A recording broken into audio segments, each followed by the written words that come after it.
Hello, this is Michael Tellinger with an update and feedback after our incredibly successful tour of North America, the United States and Canada during the month of May and June 2017. It's been more than a week that we've been back, and every day I've been meaning to record and film feedback and report on the success of our tour, but things have been so crazy and intense since we've come home. I simply have not had the chance to actually sit down, center myself, and share the good news with the Ubuntu members and supporters around the world. So here it goes. We found some time on a Sunday afternoon in my backyard here in Watervalboven, the head office of the Ubuntu Movement around the world. And I've managed to string together a bunch of ideas and thoughts and thanks that I want to share with everybody. So let's start. First of all, we've had an unbelievably successful tour of USA and Canada. This is my 8th year in a row that I've been visiting North America, and every year things get better. Every year the energy intensifies, and this time around it's always a quantum expansion, and this time around was an unimaginable, unpredictable quantum expansion of the support, the resonance, the message, the number of people we've reached, and the new contacts and connections we've made for life that are going to really be very, very valuable and helpful as the weeks and the months and the years roll by. So first of all, I'd like to thank Neil and Sol Gaur from Portal to Ascension and Peter Chang, who helped us set up the tour and manage the tour and travel with us around the USA and also parts of Canada. Also to all our friends in the United States and Canada, our old friends and many new friends that we've made on this trip. Thank you so much for all your support, your love, your energy that you share with us every time we come up north into your amazing countries that you share with us, and the warmth you extend to me and to Emma this time. And this has been a fantastic journey of discovery for both of us, and we truly thank you for your energy and everything you've done for us on this journey. And the Ubuntu core team in the USA and in Canada that we met with, and for the first time, and we've met some of the people for the first time that are actually looking after the integrity of the Ubuntu movement in North America. Thank you for your time, your input, and your dedication, and everything you're doing for the movement to grow it around the world. And to everyone who came to see me and to the presentations in more than 13 cities across the USA and Canada. Thanks for coming to look at the presentation and take in the information. And thank you for taking that away and already posting and sharing much of that information with your friends on the internet and the many channels and social media that are available out there. I cannot tell you how incredibly satisfying it was for us to come back knowing that we've planted these deep seeds of consciousness and information and unity and bringing more and more people together. I actually don't even have words to describe how it feels for me to sit here and knowing that we've reached the stage in the evolution of the Ubuntu movement. Because the successes that we've made, hello Shibi, the successes that we've made and what we've managed to achieve is beyond description, it's beyond words, it's something that nobody could have predicted or imagined, and that's always how it is. So let me just talk about other countries as well. The fact that we are not visiting other countries around the world doesn't mean I don't think about you. It doesn't mean we don't support the people or you're not on our minds. More than 58 countries around the world that reached out earlier this year and last year to set up Ubuntu management teams in their countries. You're in my heart, in my mind, and I will reach out to you again as soon as I possibly can so we can actually initiate the Ubuntu core teams more successfully and more deeply in the many countries around the world that want to be more and more active in the Ubuntu movement around the world. So I will make a point of that over the next few weeks to reach out and start connecting to the core management teams that have already started being established in many of these countries. So please stay in touch with me. I will try and stay in touch with you, and we will improve and increase the channels of communication also as I get more support for the Ubuntu office here in Waterval-Boven. The feedback on our current global initiative is, again, unimaginable. Our One Small Town initiative that was launched only in January 2017 has grown so quickly that it's completely taken me by surprise. So I'd like to talk to you about our One Small Town strategy that we launched only in 2017. And like everything we do with the Ubuntu movement, it is completely unpredictable and unimaginable how quickly this concept and this simple philosophy has grown. In the United States, we've got a great plan of action that we want to implement to basically attract the attention of the mayors of the thousands of small towns that are potential benefactors of the One Small Town philosophy. But where it's really taken me by surprise is in Canada and in South Africa, where we now officially, I can say officially, have at least one small town in Canada by the name of North Frontenac, where we interacted with the mayor, Ron Higgins. That was actually the last meeting we had on our North American tour, the day before we flew out. We had an incredibly powerful meeting with Mayor Ron Higgins, who agreed to implement the One Small Town. He loves the philosophy. He totally bought into it. He can see it. He understands it. And since we've come back to South Africa, Ron Higgins has already had a meeting with his council, and from the emails that I've received, it seems that he's got the approval to go ahead and implement the launch and the strategy for the One Small Town implementation in North Frontenac. But a lot more detail will come from that, from Ron Higgins himself, as soon as we are ready to move forward. And then on arrival back in South Africa, I had the pleasure of interacting with a mayor of a small town here in South Africa, who is going to become the spearhead for me to reach many other mayors in South Africa to share the philosophy. We're working on a small town that I'm not going to name right now because it is still very sensitive. We still want to first finalize a few things.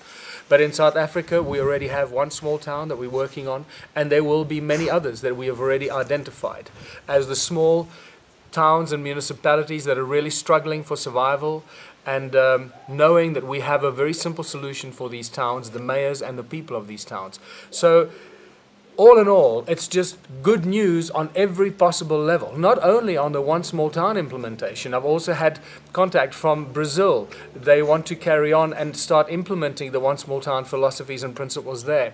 So it's up to me now to make time and connect with the Brazilian Ubuntu team, make sure that we go out there and initiate this and actually start things moving on the ground.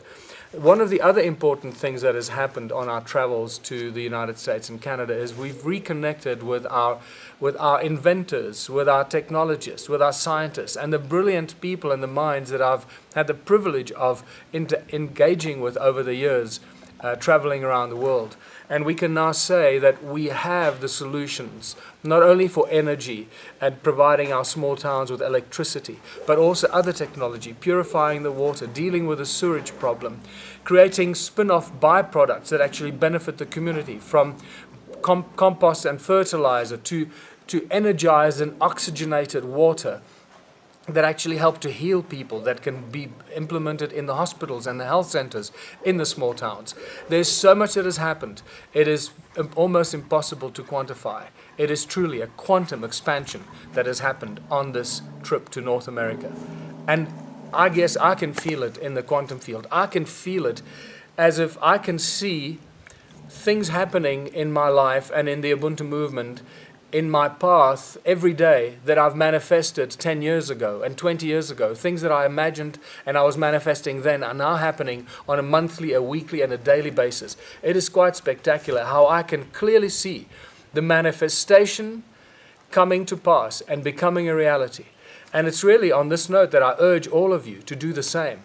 Keep thinking higher thoughts. Keep imagining the one small town. Keep imagining that utopian, beautiful paradise town that you want to live in. Keep imagining it.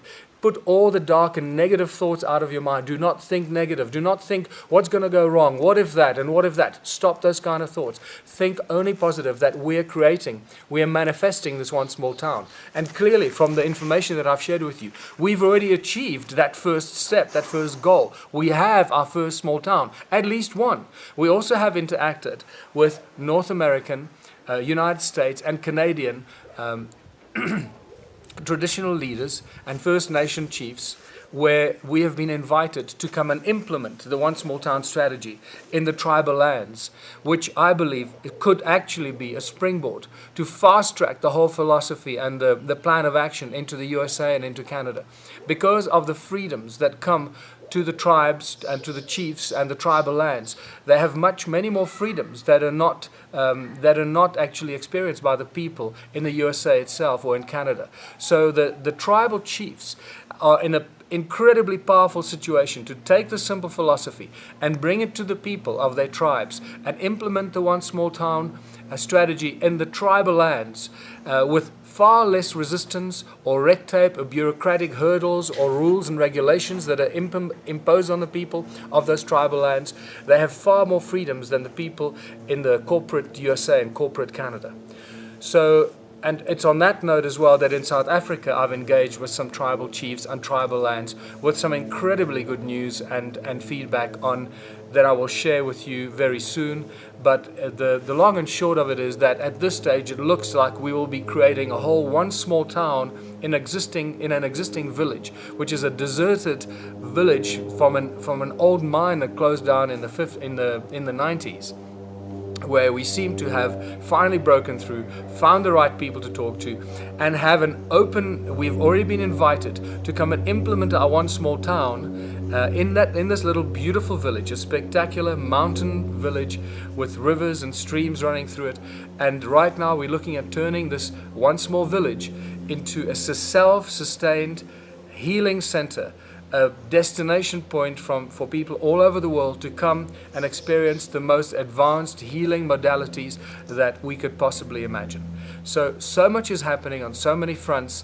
I could talk for hours about it, obviously, as I am accustomed to doing, speaking for hours about it, because I get energy from it, just like I guess you get energy from the good news and the feedback when I share it with you. So there is no bad news. There is only good news. There is only positive manifestation that is happening on a daily, a weekly, a monthly basis in my life, and I trust it's happening in your life. If it's not, then make it happen in your life. Do that. Imagine that perfect world and town and village that you want to live in and start manifesting it. The more you think about it, the more that we have millions of Ubuntu supporters around the world thinking about it, more quickly and the faster we'll manifest it. We're already through the gate. We're out of the starting blocks. We're doing it. The One Small Town is a reality, and I must add, it is the solution. As arrogant as this may sound, it is the solution for every problem that we face as humanity. The One Small Town principle, the One Small Town implementation and plan of action is the solution and has built into itself the solution for every problem we face as the human race. And if you don't know this yet, go away and think about it. Watch more of the videos, the One Small Town video. Watch it a few times. Think about it and let it filter into your DNA and your genetic substructure, and let it just filter into your essence. And you will see what I mean. Eventually, the penny will drop and you'll go, I got it. I understand it. One Small Town is a solution for all our problems, because the power lies with the people, and the change of our system into a whole new social structure will happen without any violence, opposition, or conflict, and it'll come from one small town somewhere in the world. It might be Canada, it might be the USA, it might end up being South Africa, because things are happening so quickly, cannot predict where it's going to give, where the bubble is going to burst. So I send you loads of positive energy, lots of love, unity, and consciousness. Share with you this incredible information from the depth of my heart. Thank you to everyone that supports the Ubuntu movement. Share this video with everyone, and go out there. Make sure, if you're not signed up yet, go online, sign up, get onto the Ubuntu database, and then make sure that you invite at least one person every month to join the Ubuntu movement. This is how we grow. This is how we expand the consciousness. Remember, the power lies in the conscious field as much as it lies in the physical field, but it's from the physical form that we can affect the conscious quantum field. So if each one of our Ubuntu members goes out and brings in to sign up onto the database one new member every month, this time next year we're going to have more than 360 million members in the Ubuntu movement. Now that is a powerful energy source and an energy field with which we can shift consciousness within minutes and within seconds by sharing a simple idea. Send you lots of love, unity, and higher consciousness. Until next time, this is Michael Tellinger.